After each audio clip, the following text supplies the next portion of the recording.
ozi na gbo odi bo bulu fake odi bo no counterfeit Onwa tibe nu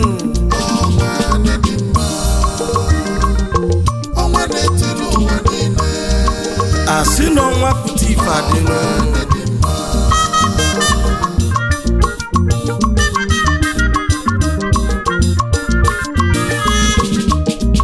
mano ife ka na yo chukunu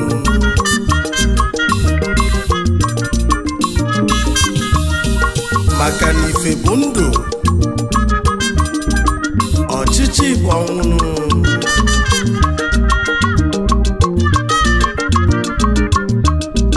n'ezienụ na ọnwa na-etulu ụwa niile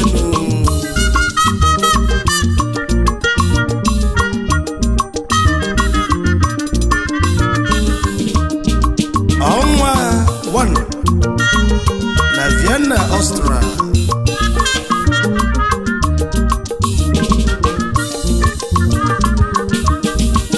na-etili onye mma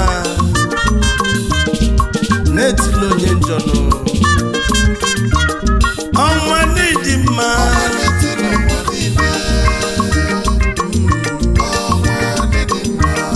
ọnwa na Vienna Onyeoma biko bilinu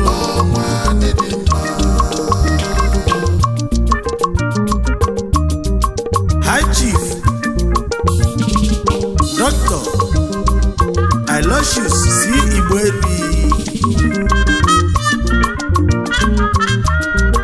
ọnwa n'uli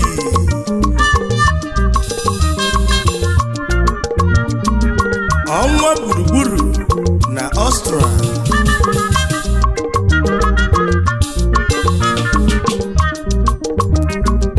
ezi nmasị uli wepụtazianụ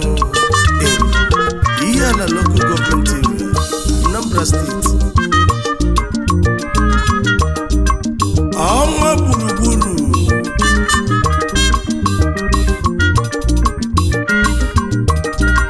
nwanne dị na mba n'ike duru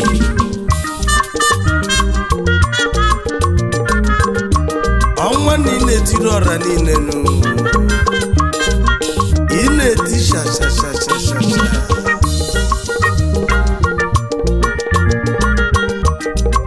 Onyeoma na ọ bụ ibu co-founder and president Ambassador Cultural Club Vienna, Austria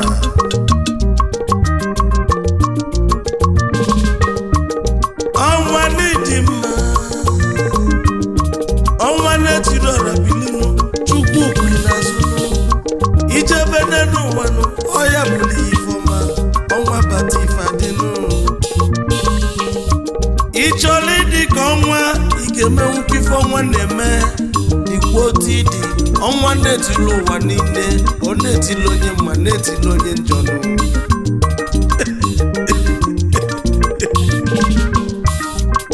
adreesị ndị uli n'Europe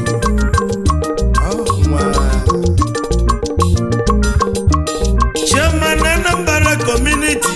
Nostra Nnamani dị mma Vice Chairman Ihiala Local Government Family Meeting Nostra ife eji mmalụ odogwu erigakwanụ ọnwa ife eji mmalụ ụmụ Onyeoma Tochukwu ọgama nkọmi maka na ọ ka isi eme ka isi eme ka isi kwuru ọnwa n'ịdị mma n'ịdị ụsọ ọnwa na-etiri ọra niile Onyeoma nwanne m gaba ezi oyi Onyeoma Tochukwu ọnwa na-etili onye mma ọnwa niile etili onye njọ ọnwa tibe ọnwa na-etili ọnwa niile Chief Executive Officer Vin Ventures Limited CEO Alopez Group of Company Limited Onyeoma na ọ bụ inwe Mass Furniture Limited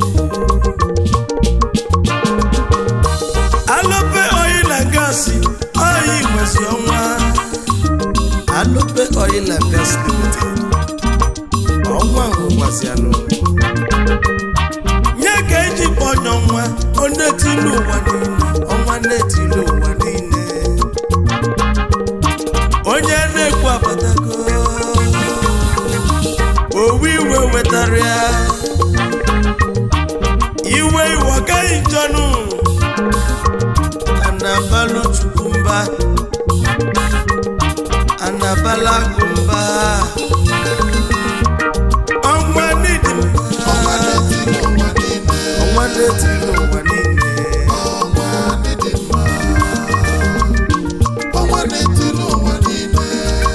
yi na-ezigbo dozi akụ lọlọ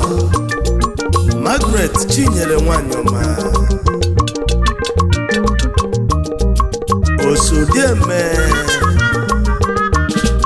nwanyị mara mma ka gold ugo nwanyị dị Nairobi nke dị na Kenya ọnwa nke ndị ambasadọ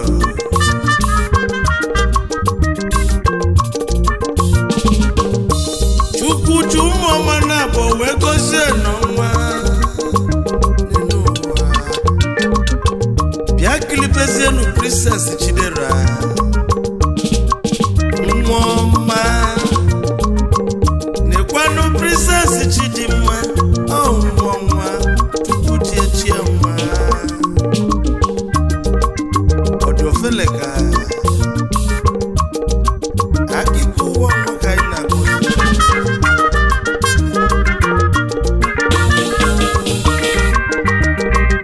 nkwa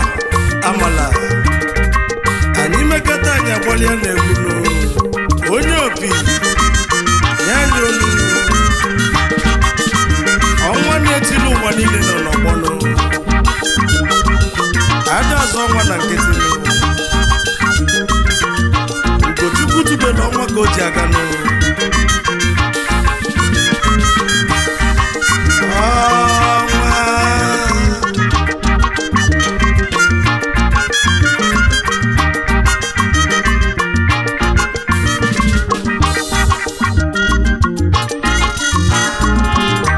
ije ụwa ka na-ejenu okwu ụwa ka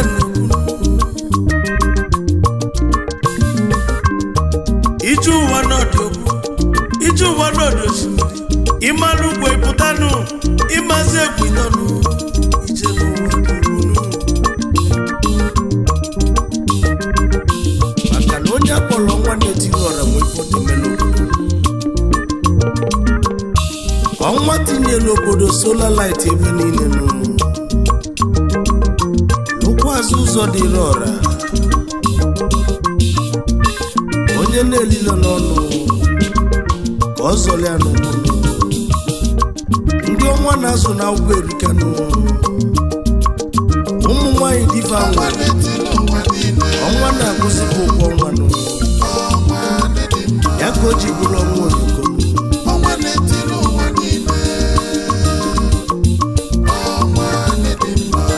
adresị ndị Igbo na Vienna Austria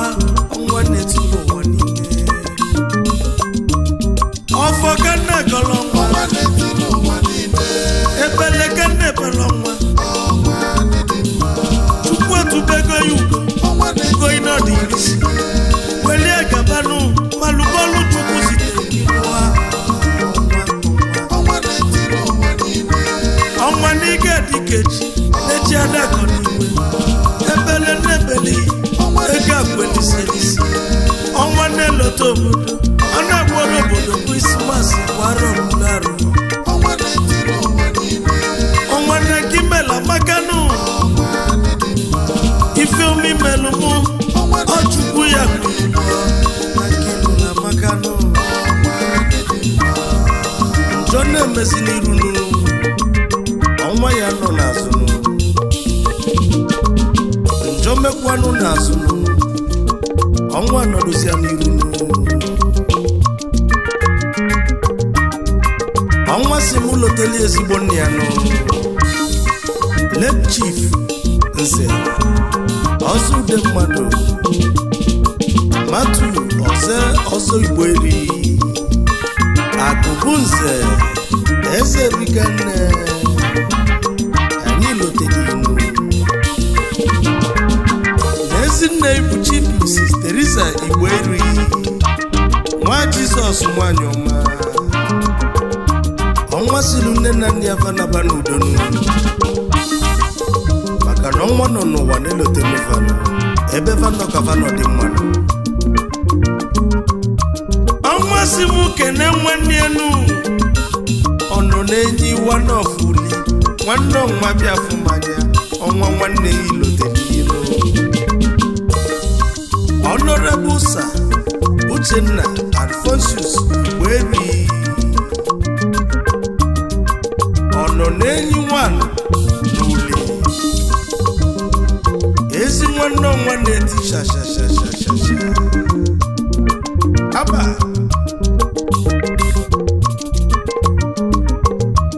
ọnwa si mụ kenebezienu ndị oji bili n'enu ọnwa ije na-emega bilinu dị kindred gaba n'ilu ọlụ ọma ị na-arụ eruka ije na-emega mba ọgaranya ogbuefi nga ọ na-adị MD mba ọgaranya trading company limited ọnwa na-ekene na mgbe ị na-agbọnụ ichie Ifeanyi oji akọ Ebube Chukwu ụzọ bịa Nnamani dị mma Ebube Chukwu ụzọ nke izizi na n'uli Abiola Worldwide Managing Director Ulysses Hotel nke dị n'uli iji nwe ezigbo anwụli n'uli eke ijepe n'Ulysses Hotel ọ egwu eji afụze bi okwu afụ dike bịa n'ike anyị ejebezienu n'ụlọakụ Owerri North ka na-ekwunu Chief Timothy Udondik ụlọakụ Owerri North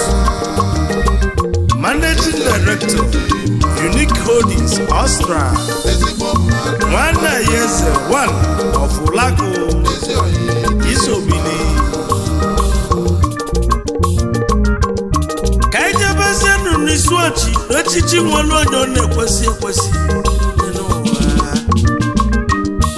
ọbata ozu ọra n'isi ochi bịa fụmanya n'elu Isobilinu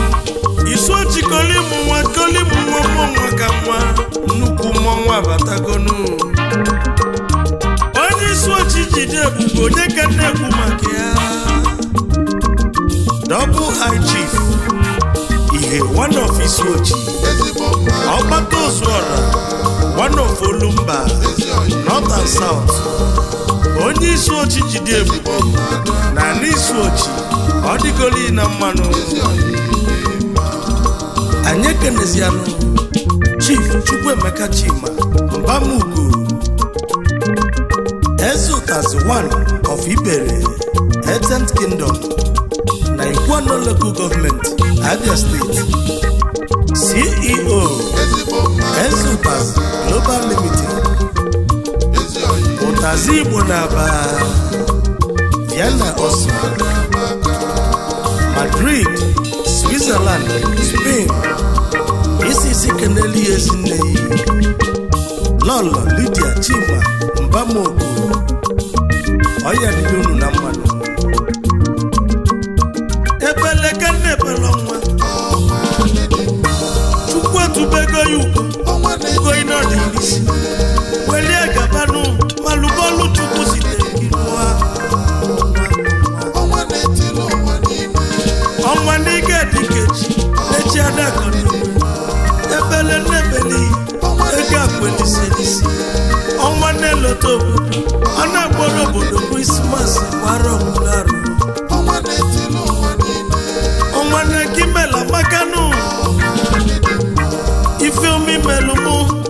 ọchukwu ya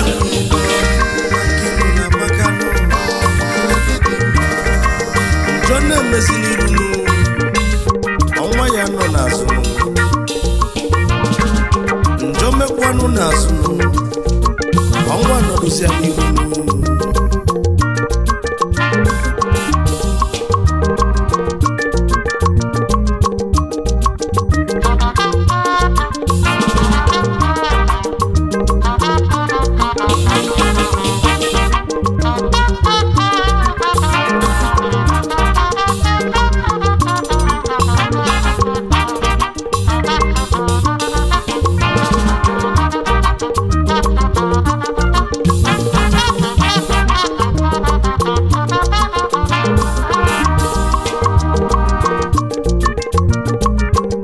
South Africa ka anyị na-ejenu ọmụlodogwu echekubejebenu udogwu ụmụ Igbo ji eme ọnụ na South Africa ka na-ekwunu nnukwu mmadụ nnukwu ego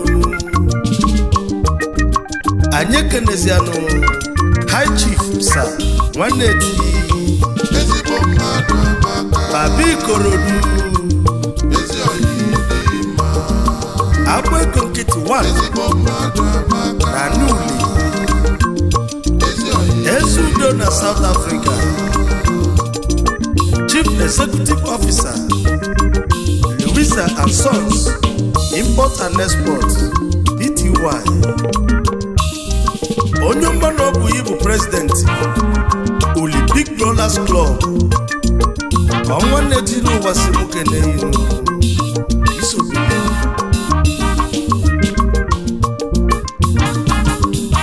Ogbuefichukwu gozie Onyeoma bịafumanya ọkada Igbo ya na Nnedo oyi afọ oyi nọsụ Onyeoma bilinu odogwu na-eme ọgụ anyị ekenezia na Ogbuefichukwu gozie Okoye eze ọkada Igbo na Nnedo oyi afọ oyi in Austrial Odogwu Omogo na Abụbo Nnewi ji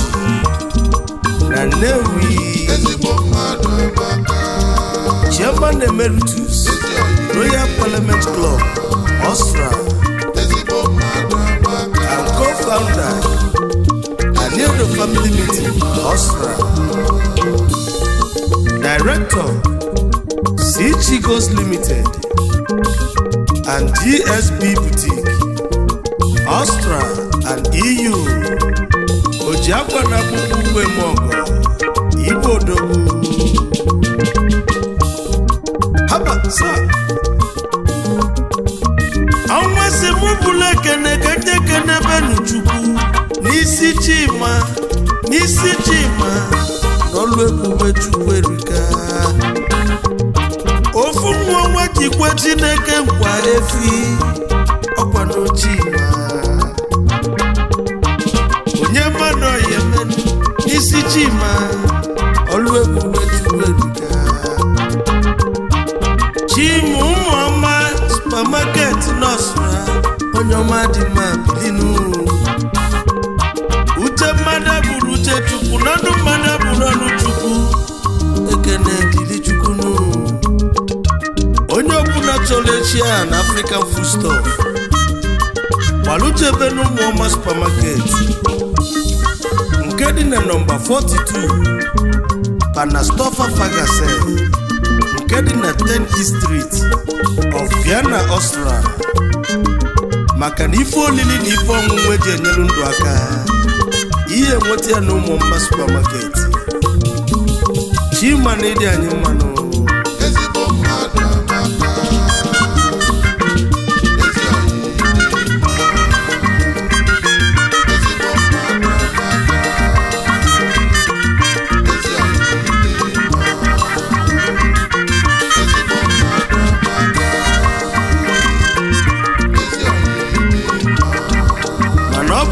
Onyeoma Tochukwu Nnamani Nwaeze nnụnụ Chukwu bi n'ọzala onye ndị mozi na-agwa okwu ọ dị Igbo ọ bụrụ fake ọ dị Igbo nọ counterfeit mmiri gwa okwu na nna nke onye chi nya seluzianụ ma ndị nna kpọrọ afọ na-ewe n'iwe na ndị ọnwa ama ama akalịla akalịlụ